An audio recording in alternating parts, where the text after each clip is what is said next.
Hello, welcome to Another Finger.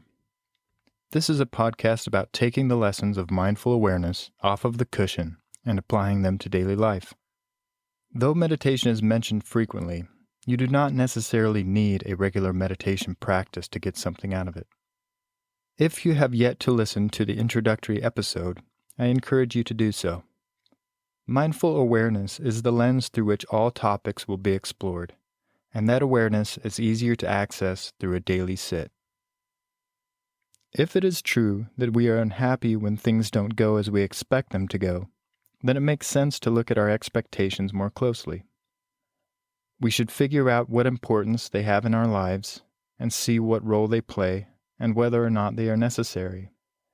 If they do cause us to be unhappy, then we should be able to trace back their source and even eliminate some of them. We can see this clearly in our expectations of meditation practice and apply it to our daily expectations of ourselves, our lives, and others. Sometimes the minutes we dedicate to meditation are the only moments of solitude or quiet we experience throughout the day. Because of this, we look forward to it, and at times we have certain expectations for how we want this session to unfold. Even beginners who find their way to meditation may bring with them expectations based on the experiences and promises of others.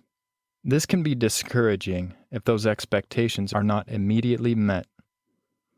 At times when we sit for meditation, we carve out a few minutes and find an appropriate location, and we want it to be such a way: quiet, calm, relaxing, comforting.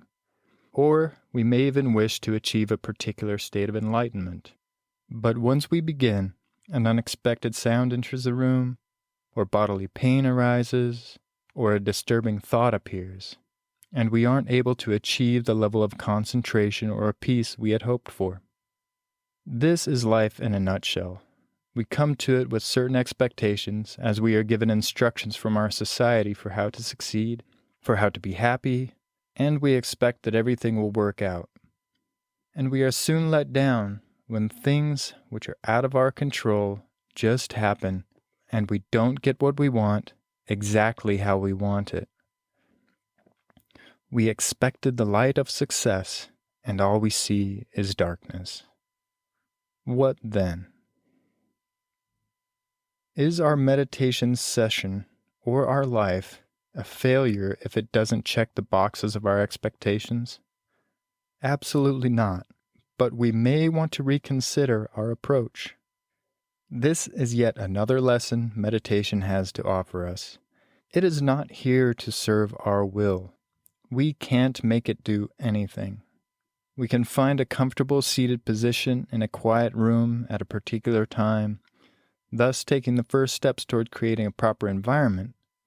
But we cannot control anything beyond that. Moments just unfold as they do. We must be open to whatever is. The greater the expectations, the greater the potential disappointments. A broad window of awareness is available to us, and our expectations and subsequent reactions place limitations on what is able to pass through this window. They act as layers of curtains that darken our view. We simply need to fling open the curtains, relax, and let the light in. If only it were that easy. Meditation practice helps us to peel these layers back one at a time. We can then take this practice into our daily activities. Some days we call good, some we call bad. What is the difference? The worst days are those in which nothing seems to be going right. They may begin something like this. We wake up late after our alarm doesn't sound, then hop into an unwanted cold shower. Perhaps our coffee machine doesn't obey its timer, or our car has trouble starting. We expect a lot of things to go right without even realizing it. These expectations lay the groundwork for unhappiness, and if we take them personally and do not recognize them as things that just happen, they can add up and slowly bring us down. All this before 9 a.m. So what does a good day look like? Is it when things go as expected? Or is it even when the events of the day exceed our expectations? What happens when we expect things to go poorly, such as an interaction with a family member or coworker, and the interaction goes nothing like the dread we've been playing in our heads for hours, for days, or even longer? Perhaps the interaction is even pleasant and productive. What then? Which scenario is better? Poor expectations exceeded or great expectations unmet? They are equal. With poor expectations, we place ourselves in a mental state of unease or suffering until the time of reckoning comes, at which point we finally allow ourselves to breathe and ask what we were so worried about. And the opposite is true of a great expectation. We've given up the present moment for an illusory sense of happiness in the future and have placed an incredible burden before us, something to live up to, until that moment comes and the expectation is not met. We then leave the present moment again, this time for the past, and wonder why this now isn't how we thought it was going to be. When we orient our attention to the past, we are facing the wrong way. We have turned our back to the window, and all we see is a shadow. At least expectations keep us facing forward, though they keep us from the present if we place too much importance on them. We place expectations on everything around us. We expect to wake up, usually with the assistance of an alarm, which we expect to sound at the exact time we set. Once awake, we expect our bodies and minds to function, with few exceptions, as they did before sleeping. We expect the water to run when we turn on the faucet, and expect our car to start before heading out for the day. We head to work, expecting other drivers to more or less obey the laws of the road, and we even expect a certain amount of traffic. We arrive at work and perform our job as expected. And on our way home, we may stop at the market and find everything is where it was last time, as expected. It does some good to have these particular expectations, as they help us get along with our daily activities without much thought or worry. Surely our days would look and feel a lot more hectic and stressful if we could not expect the most basic things to function regularly. Most of these expectations go unnoticed until they go unmet, like the unexpected sound or bodily pain or disturbing thought in meditation. How do we react when the alarm doesn't wake us? How do we deal with a dead car battery? What do we do when we hit traffic and people aren't driving as we expect them to drive?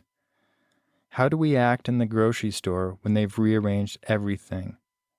All of these things that just happen. Do we lose it, or do we laugh? If we laugh, we're okay. If we lose it, we're lost. The unexpected has blocked the light from the window, and we panic, unable to see our way out. But this is a good place to begin, learning to pull back these curtains of expectations one at a time, and to laugh at the simple things that are out of our control. These unmet expectations are relatively harmless and are great practice for learning how to react when our big expectations go unmet. These big expectations can become even more troubling and burdensome.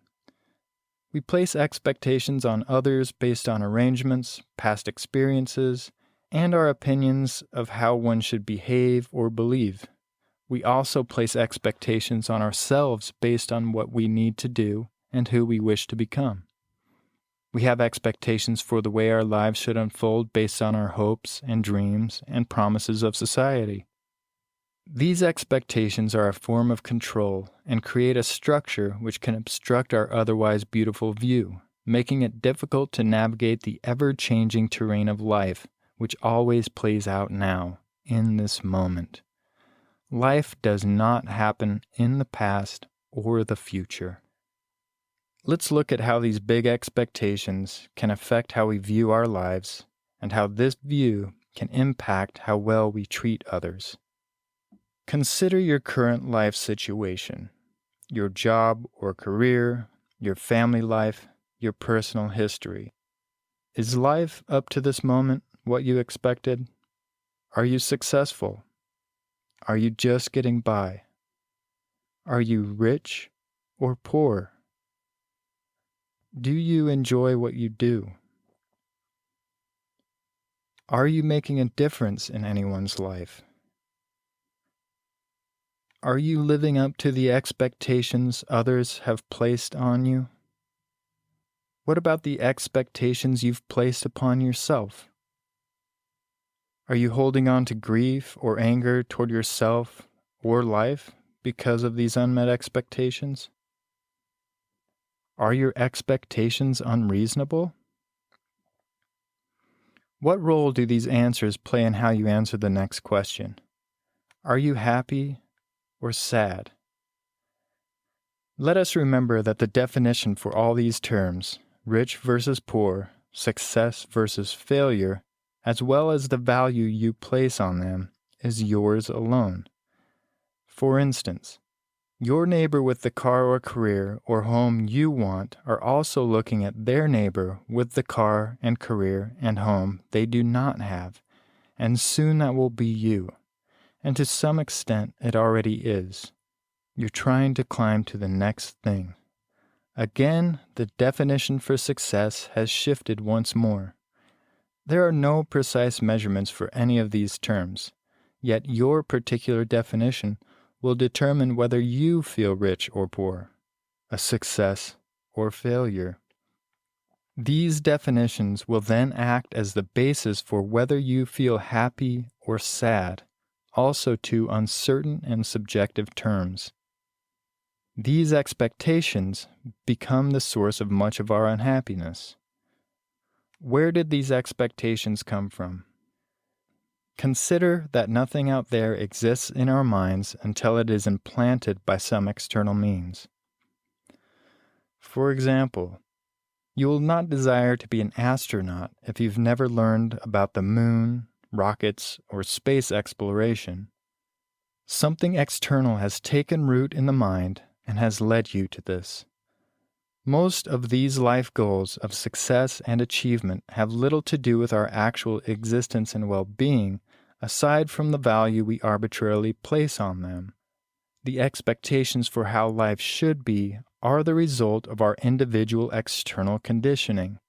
We become who we become, mostly by chance.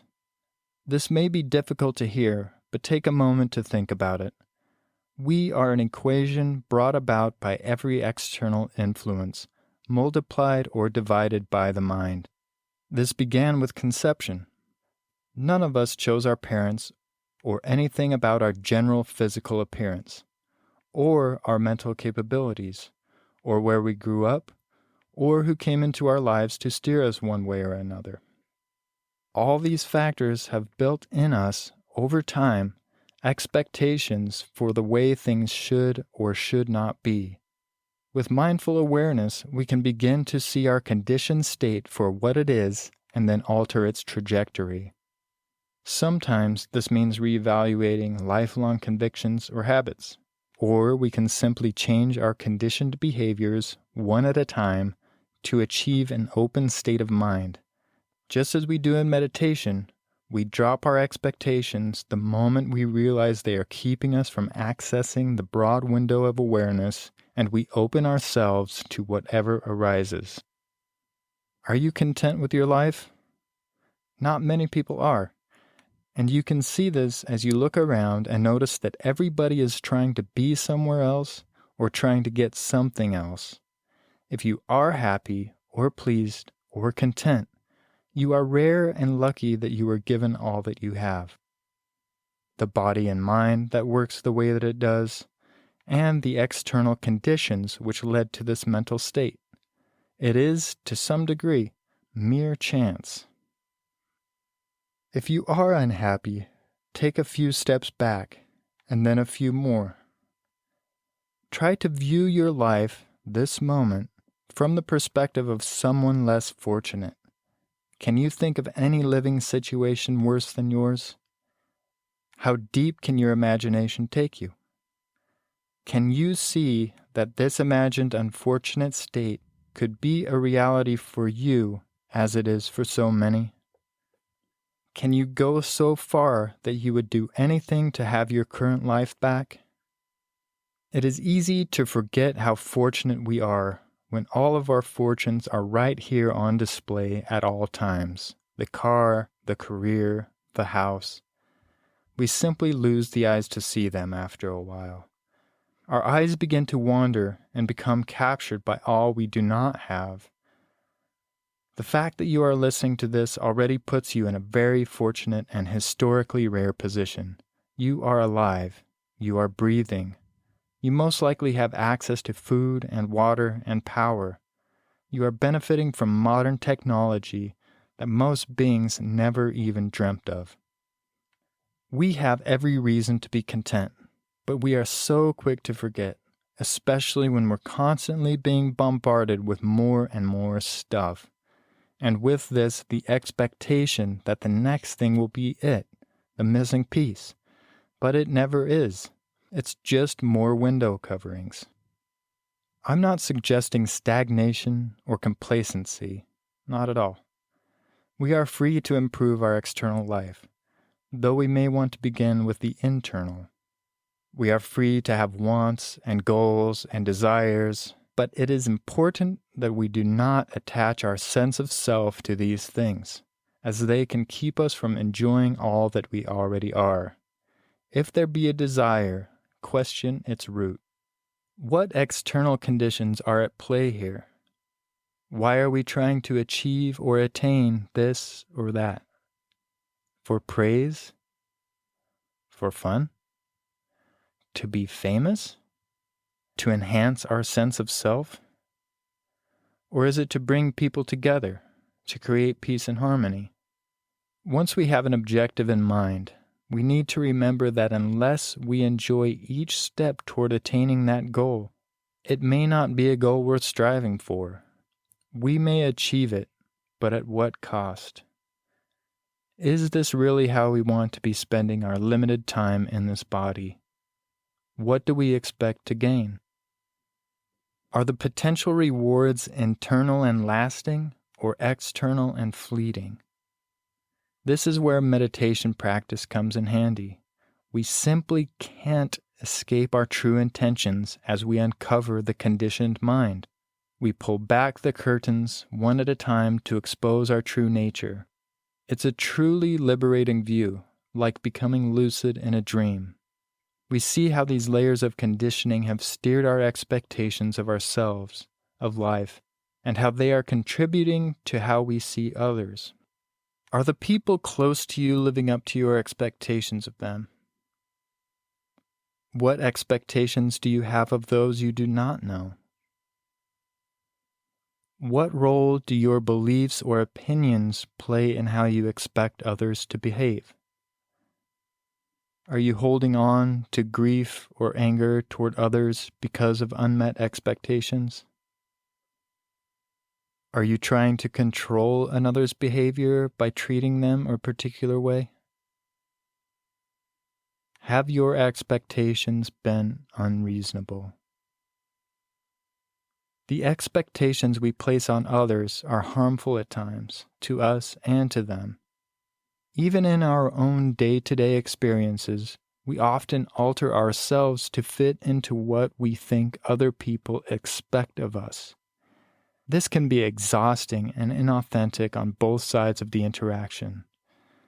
These expectations can keep us from seeing another being as an individual worthy of our care. We simply do not know what's going on in another's mind or life, and expectations close the curtains and obstruct our view, which can keep us from truly seeing them and connecting. What's more is that when we close our curtains, which may be invisible to others, we expect them to open them even before we can begin to see and treat them fairly. Our expectations of others become a form of control. Only when they act as we expect will we fully embrace them. We keep ourselves from seeing others when they are not like us, are not who or what we expected them to be. Thus, we both miss out on anything each of us has to offer. We keep ourselves from truly connecting with and understanding another being one of the best ways to spread loving kindness. Everyone is gifted with different abilities, physical and mental. We have different eyes, different bodies, different minds. We have a different drive and different emotional makeups. Everyone has a part in this cosmic play. Yet we expect that people will come around to our way of thinking, to our way of seeing the world, to our way of doing things. But if we step back a bit and then a little more, we can see that the result of this uniformity would be terrible. Diversity at every level is incredibly important, and we need to remember that. Diversity of thought, of action, of goals, and priorities. Our society depends on this very diversity to function. Not everyone can or should be an astronaut, and most do not want that, and this is good. We need people to feed the astronauts, people to design and build the rockets and spacesuits, people to run tests, and people to document the findings. We need diversity all around us in order to thrive and to learn. Contrary to the current thrust of society, which values individual success and achievements no matter the cost, even if it means leaving others behind, we need one another. Our relationships with others will greatly determine our outlook on life, which to a great degree is a reflection of our internal state. If we are open, we can learn something from every person, from every situation. Is there a way to get around all this? Is it possible to have no expectations? At times expectations can be useful, such as a deadline we're expected to meet, or the astronaut who expects that everyone involved with the mission did their job so that she can take off and land safely. Expectations are reasonable so long as there is a mutual understanding and agreement. Throwing out expectations completely is not possible, but not all expectations are helpful or even reasonable. Through mindful awareness, we can use discernment to figure out which is which. This awareness alone is a step toward inner peace. We learn to approach life, each moment or situation, with complete openness to whatever arises. We have little or no control over what happens, but we can learn how to respond appropriately to anything that comes our way. We can see that expectations become our way of maintaining order in a world which is out of our control. The equation is simple. The more expectations we have and the more importance we place on them, the greater likelihood that we will be unhappy. Most importantly, our expectations take us away from this moment, the only thing that is real, the only place that anything can or will ever happen. It's the one thing we should never take for granted. So what can we do about this? It's simple in theory, but we need the easy daily practice of sitting on a cushion and learning to look beyond the annoying sound in the background, the slight ache in our body, or the unpleasant thought. Meditation practice is extremely useful in this way. We cannot change overnight something that has taken root in our thought and reaction patterns. But once we've suffered enough and decide to change, we need to start small by pulling out the little weeds first. Our expectations limit our otherwise broad and beautiful view. We can begin by being mindful of these expectations, then we need to open up and let go of them. Sink into whatever is happening. Remember, life just does what it does. Traffic just happens. Thoughts just happen. And they are happening at different levels to everyone around us. None of this is personal, so don't take it too seriously. Little by little, we can open ourselves up to life, all of it, and learn what it has to teach us. Life will continue onward with or without us. It doesn't care about us. It is not here to serve our will. We are life. We are this moment. We simply can't experience joy without sorrow, pleasure without pain, loss without gain. Life, whatever it may bring, is for living. If we can let go of expectations and be open and relaxed, we will love more and laugh more, sometimes at the absurdity of it all. compassion and loving kindness will emerge, and we'll be more generous with our time and our thoughts. Thank you again for joining me. Feel free to email me at support@anotherfinger.com. And I'm happy to announce that the website anotherfinger.com is up and running, where you can find a growing list of resources as well as transcripts of the podcast. Please bear with me there for a bit. I am not a website developer, or a writer, or a podcaster for that matter. I'm just a person with limited resources trying to spread what I believe is an important message. Please share if you feel the same, and join me next time. Until then, enjoy.